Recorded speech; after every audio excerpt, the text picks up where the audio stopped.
केळवण special थाळी त्यातलीच एक recipe मी तुम्हाला शेअर करते। मिक्सरमध्ये कांदा भाजून घेतलेला आहे, त्यात काजू दही टाकून घेतलेले आहे, त्याचं पेस्ट करायचं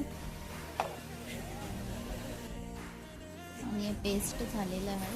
आता बटाटे कापून घ्या, त्यात मीठ मसाला गरम मसाला हळद सगळे मसाले टाकून घ्या।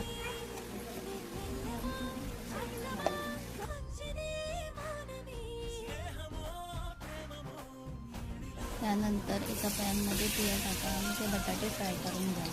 बटाटे फ्राय झाल्यानंतर दुसऱ्या पॅनमध्ये परत तेल टाका, त्यात अख्खे मसाले टाका, थोडं लाल तिखट आणि वाटलेलं पेस्ट टाका, त्यानंतर टमॅटो पेस्ट टाका आणि ग्रेव्हीमध्ये तुम्हाला मसाले ॲड करायचे आहेत तर तुम्ही ॲड करू शकतात आणि मग बटाटे फ्राय केलेले ते टाका आणि त्यानंतर मिक्स करून थोडा वेळ झाकून ठेवा। आता आपली मसालेदार